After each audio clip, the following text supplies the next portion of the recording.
If you've driven any American highway, you've probably seen plenty of 20-year-old Honda Civics. But what about all those 20-year-old Chevy Cavaliers and Ford Escorts? I'm Clifford Attia with CarGurus, and I'll tell you what everybody knows. The Civic is really robust, and it's really cheap. But is it stylish and upscale? Those have never been Civic strong points, until now. The new 2016 Civic is pretty revolutionary for a commuter car. But we're wondering, are its new high-tech features and new engines worth it? Let's take a drive.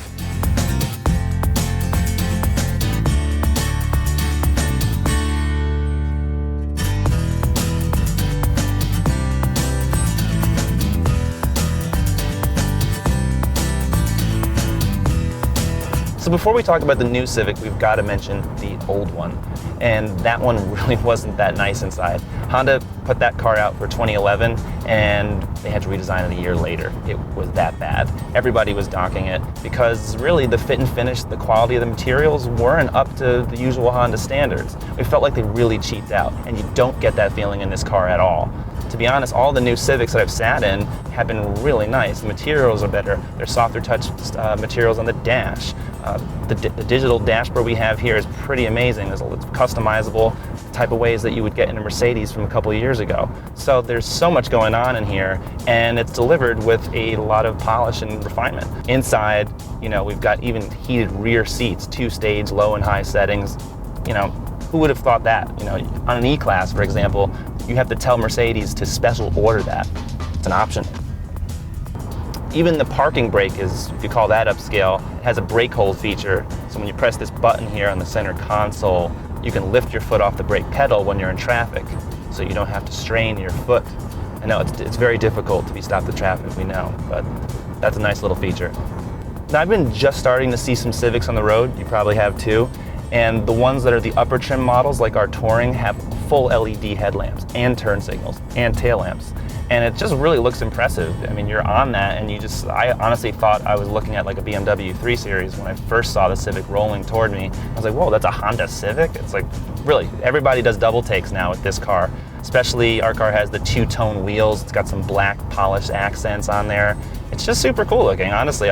This is something you would never say about the Civic from just a year ago, and we're all saying about it now, so good job. So handling has usually always been a Honda strong point, and I'm happy to report that that stays the same with this car. Electric power assist steering, but there's decent road feel, which is really nice. You don't really get this feeling in a Toyota Corolla. That car honestly feels really ancient by comparison. So acceleration is pretty nice. This is a continuously variable transmission, so the revs will be pegged, especially when you put your foot down on the throttle. There's no gears. But even though it kind of makes a little racket, this is a turbocharged engine, 1.5 liters, 174 horsepower. Now that's in the top trim levels. The lower grade models get a 2-liter engine, naturally aspirated, and there's a bit less power in that. But to be honest, you never really feel like you're lacking for power. It's still a pretty light car, even with all of the features we have in our car. We're just under 3,000 pounds. The brake pedal feel is soft a little bit at first, but pretty confident feeling. This is not a race car by any means, but it's pretty nice. You don't get any numb feeling from the pedal. Nice, confident stopping all the time. So in our Touring trim, we've got pretty much everything you could get in a Honda Accord, essentially, the next model up. We've got a fully digital instrument panel here for the central display. You can take off the tachometer if you don't want to see it. You can cycle through so many different information displays here with the steering wheel controls with your left thumb. You can customize how many of those you actually want to see. You can change between Bluetooth and Pandora. Really, you can do so many things just with the steering wheel. There's even what Honda calls an electrostatic volume control here, and all that is just you can just kind of swipe your thumb up and down on the volume switch. If you swipe it down really fast, it mutes everything. So not really necessary, but kind of neat. We have Honda Sensing Package, and that's available on every Civic. And what that is a suite of active safety features like adaptive cruise control, autonomous braking, collision alert, lane departure warning, and lane keep assist. Now, most cars, you have to pay thousands of dollars for that option. You can get into a Civic for just over 20 grand and have all of that, and that's pretty amazing. That's the only car that I can think of on sale right now that offers all those features for that price. So in both the sedan and the coupe, you get 5 trim levels. They all have a bit different names, but the engines stay the same. So on the bottom two, you have a 2.0 liter naturally aspirated 4-cylinder engine. It's 158 horsepower, 138 pound-feet of torque. You step up to those top 3, you get a 1.5 liter engine, turbocharged with direct injection, 174 horsepower, 162 pound-feet of torque. I gotta say, I think we like the turbo a lot better. The response is always great. There's really no lag. And in a car, especially of this size, you don't need anything bigger. The 6-speed manual that's been really fun to drive, that also hasn't been announced. And we're also waiting for the Type R. That is the big mama from Europe. It's gonna have probably something like 300 horsepower. We don't know the final specs yet, but it's gonna be awesome. It is coming to the United States sometime in 2017, so you have to wait for that review. If you want a 6-speed manual, it's only in the base LX. Otherwise, you'll have to go with the CVT.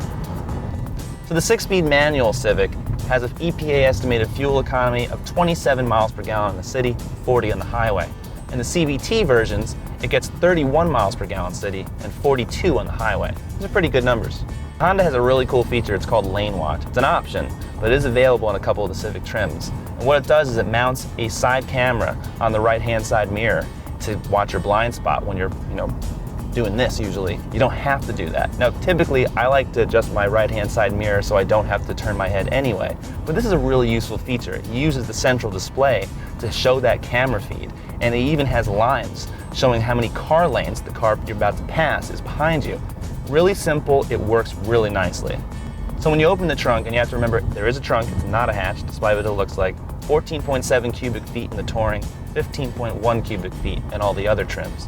And you're wondering what's the difference? Well, there's a subwoofer in our car. It's part of a 450 watt 10 speaker audio system. Now the other Civic trims have about 4 to 8 speakers, 160, 180 watts.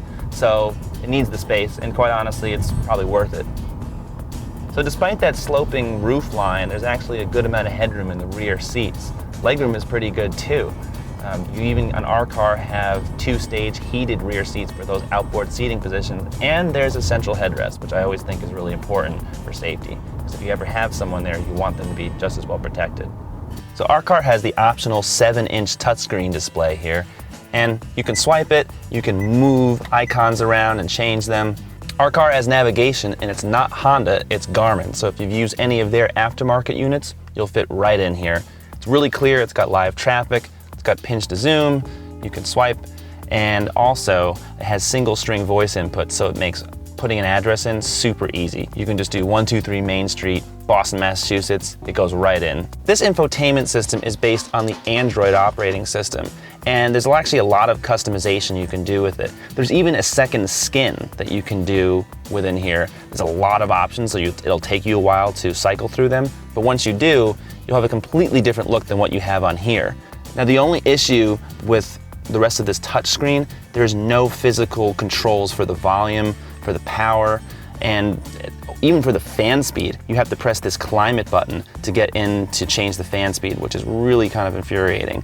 And this type of stuff, you're doing this and there's a lot of fingerprints all over the place. It's beeping at me because it just can't recognize all the touch sensitive units on here. I honestly don't like that. You really need to have something hard. The rest of the touchscreen is great, but this side here, I would definitely redo that.